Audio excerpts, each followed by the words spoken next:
Well, Adsum is one of the few services that offers emergency shelter to women and children who are homeless or near homeless. I was like moving from place to place and like going and staying with my friends' houses because I didn't want to live with my parents.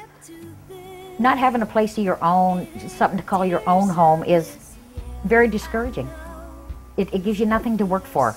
Often in their history there is some abuse, whether it is childhood abuse or abuse as an adult.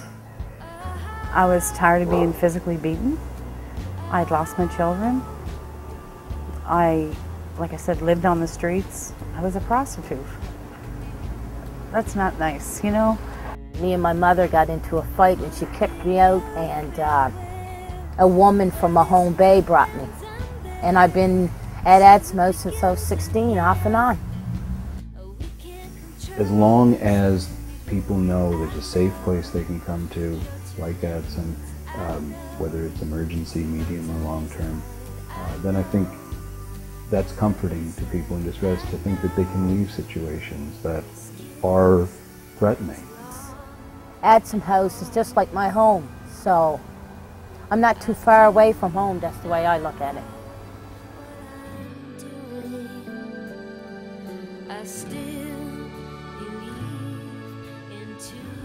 Well, homeless is not good because I spend time on the streets, sleep cold and being hungry and not be able to shower, because I had an ex-boyfriend that also lived with me on the streets, but we were so addicted to drugs, he wasn't willing to get an apartment for us.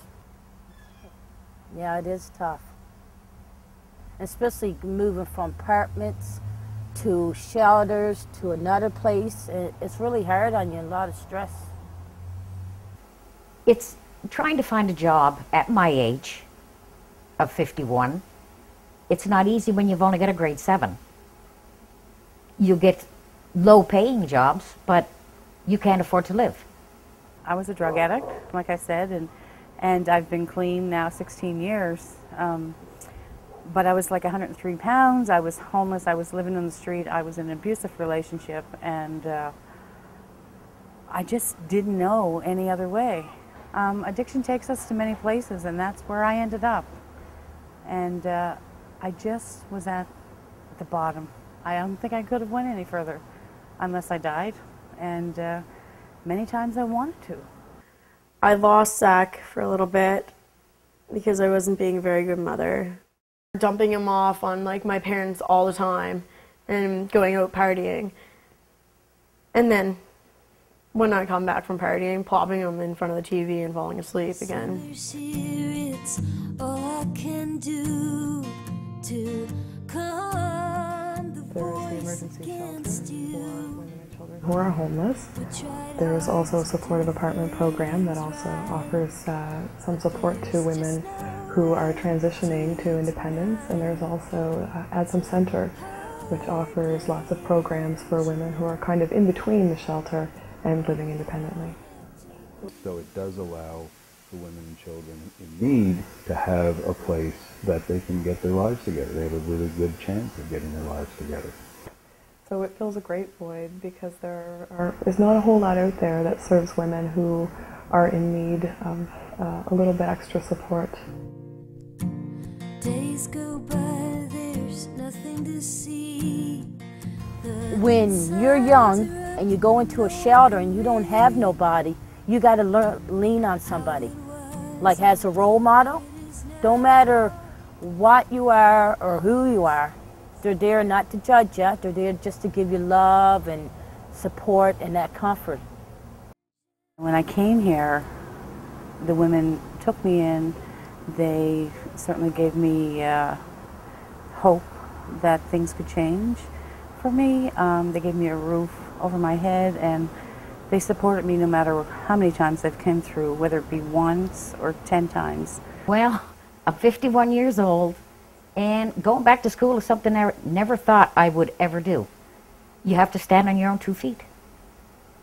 And this is what I'm doing now. It gives me the guts, or to stand on my own. And without Adsum, I couldn't do that.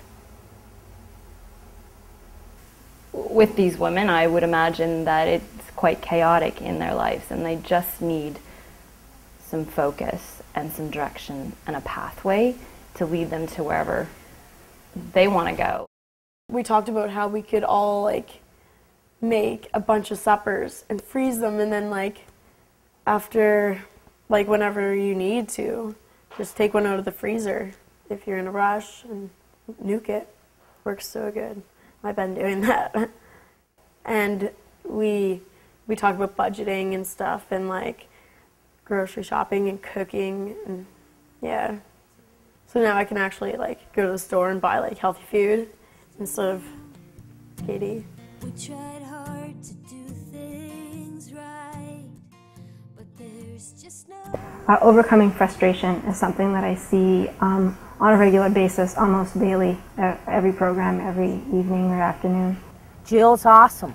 Like, she would take us for walks, or we played bingo, and we went rock climbing one day, and it helped me feel good and boost my self-esteem. And I do a lot of like recreational stuff and arts and crafts, and also something that's really important is having a shift in thinking. If the woman or child has been thinking about housing or other issues throughout the day, coming in and focusing on something else other than what was going on previously is a real change in thought, and can be very uplifting to help give rejuvenation for the next day or even the next couple hours.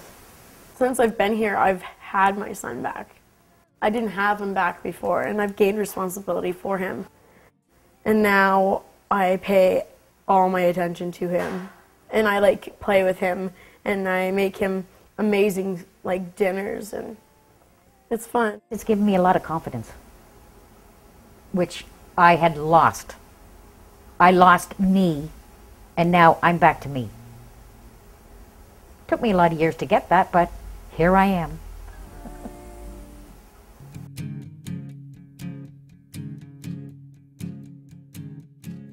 Yeah, I want to get in my own place. I want to, like, I want to be with me and my son as a family, you know? The women here were just wonderful, and I'd like to give a little bit of that back to the women that I see come through here. I don't think people walking on the street day to day necessarily think about it and maybe don't realize what a need there is for it. If it wasn't for Adsum House, I don't know where I would have went. And all the people that I met and all the supports, which I'm grateful for. I'm a completely different person than I was before. Completely. What I was before is a woman that was pulled down, had no thinking of her own, and now I'm doing it all. I'm independent. I love it. I love it. I see why you had to go, but you can't see why she had to leave.